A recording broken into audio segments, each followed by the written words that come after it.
After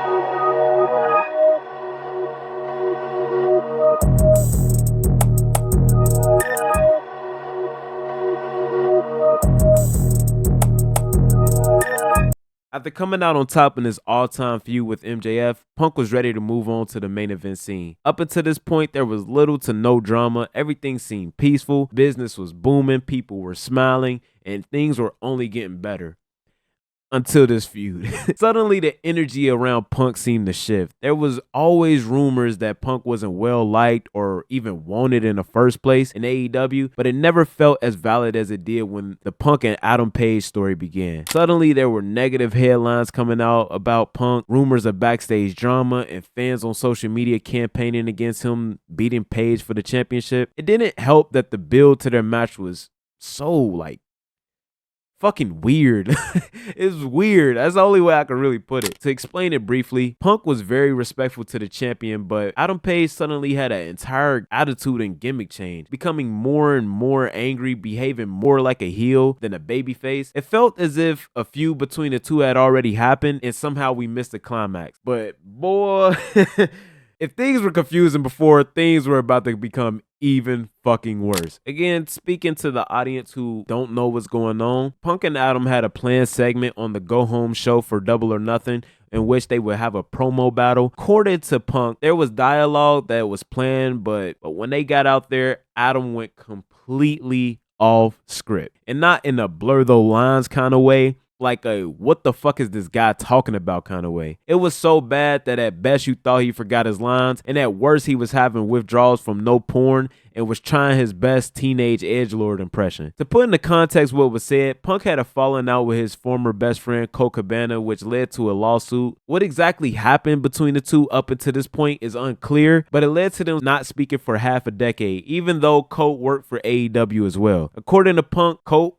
has allegedly made an attempt to talk to Punk backstage at a show, but Punk refused to talk to Colt without a lawyer present, showing just how bad the relationship had soured at this point. And meanwhile, over in WWE, Sasha Banks and Naomi have just walked out of WWE. We still don't, to this day, we still don't know exactly why. They've alluded to just the way Vince McMahon and his best friend and just piece of shit John Laurinaitis was speaking to him, and you could imagine how they were. Just look at these guys. Editors show a picture, obviously showing love for them because he was the original guy to walk out of WWE. Adam Page basically called him out for this and called him out for not being for workers' rights when that's kind of Punk's whole thing. Punk's whole thing was, I'm the workers guy. I'm for the boys. I'm for workers' rights. He wore I know this later down the line, but he wore the Writers Guild thing. Again, editors show a picture here. Punk's whole identity was fuck the system. He was the rebel. So for you to attack him and basically say he's not for workers' rights, you're attacking Punk's whole aura. You're attacking Punk's whole foundation. And Adam was basically blaming Punk for getting Colt fired from AEW. Adam Page, who was close friends with Colt Cabana, even formed an alliance with the group that Colt was a part of, the Dark Order. At one point, the Dark Order was a staple of AEW, but by the time Punk joined the company in August of 2021, they were irrelevant, to put it lightly. Mostly just being non-consequential matches on Dynamite. That goes double for Colt Cabana, who was often just seen standing in the background of the group. To be fair to Adam, Colt would stop appearing on TV around the same time Punk would join the company, and AEW does have a history of taking wrestlers off of television when a new star joins the company that has had problems with a wrestler before. Most recently, Sammy Guevara disappeared from television when Mercedes Moné, formerly known as Sasha Banks, ironically,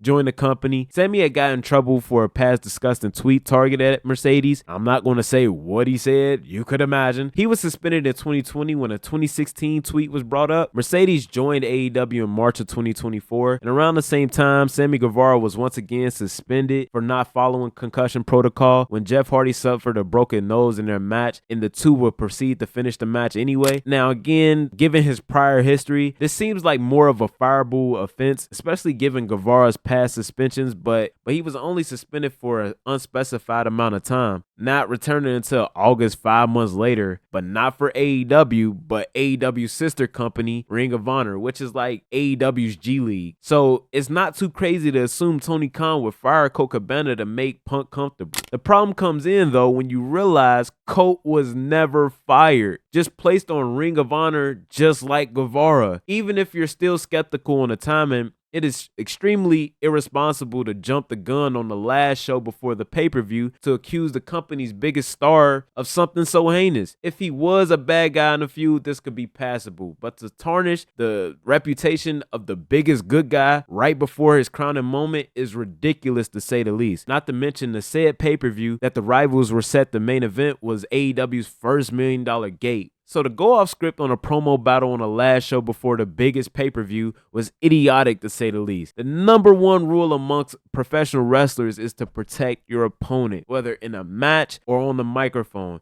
You'll often hear wrestlers bigging up their opponents by saying their accomplishments or praising their skills. I don't know what Punk and Adam had planned, but neither of them came out of that looking clean. Even though in hindsight, Punk gave us one of the hardest off-the-cuff lines in promo history and still went on to take the planned punch at the end of the segment, fighting the urge in his own words to use his UFC training and double leg takedown him. Punk's reputation was slowly being tarnished right before our eyes. He proceeds to go on live TV and not say any of the shit that we talked about.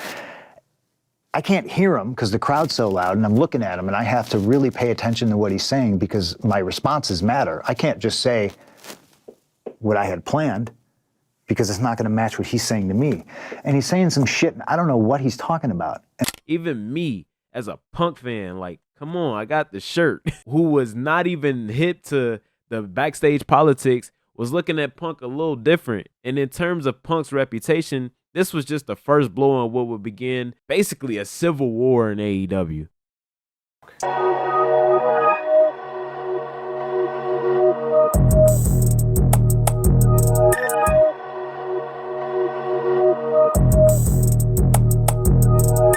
After dealing with the foot injury for the entire summer, Punk would return in August to do the planned feud with Jon Moxley, looking a little more in shape, but just as, if not more, tired. He was silent for about 3 months, and the first time they gave him a microphone, he got some things off his chest. But not for his current on-screen rival, but his previous in-real-life rival and the man he beat for the World Championship, Hangman Adam Page. CM Punk will go into business for himself, much like Page did months earlier, and called Page to the ring, much to the confusion of the commentators who asked if Page was even in the building at the time. So of course Page would not come to the ring, and Punk will have a brilliant line where he says, that's not cowboy shit, that's coward shit, flipping Page's catchphrase on his head. Punk will go on to say the apology should be as loud as the disrespect, which adds to my confusion if Adam Page had ever even apologized ever, because that could be meaning two things. Does it mean that Adam Page never apologized, and when you do in the future, the apology needs to be as loud as the disrespect, like you better apologize to me publicly? Or is it saying that, yo, you apologized privately, but you embarrassed me publicly, so when you do apologize, it better be public? I don't know. And to this day, I still don't know.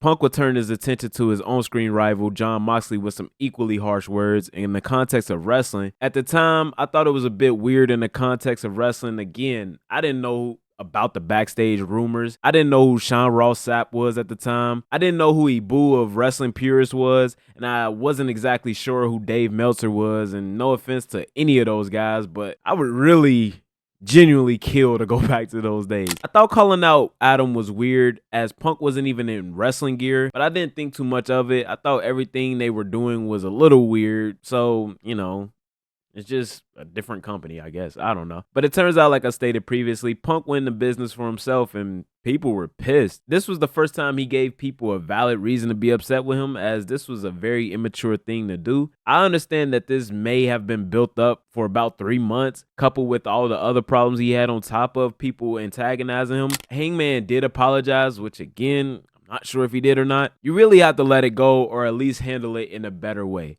Again, he is the leader at this point, and we would later learn down the line, spoiler alert, he was hired as a consultant to Tony Khan. Punk always wanted to be the locker room leader. Much given, much is expected. You have to take a lot of bullshit as a leader and handle it the right way. You're not expected to react as a sensitive person, although you have every right to react to us as a sensitive person. As a leader, you're not expected to react, if that makes sense. But again, who am I to say, though? I do believe there's no rule to reaction. So anyways, little did we know, though, this was just the tip of the iceberg in terms of CM Punk firing back, as Punk will go on to prove that he's the wrong person to antagonize and expect no consequences. Punk will go on to win his world championship back from Jon Moxley in his hometown at All Out 2022. Punk seemed to be in good spirits this night, as before the show you can see a video of his dog Larry running around the arena while Punk laughs, and even post-show he stayed over time taking pictures and videos post-match, post-show, and post-injury. Yes,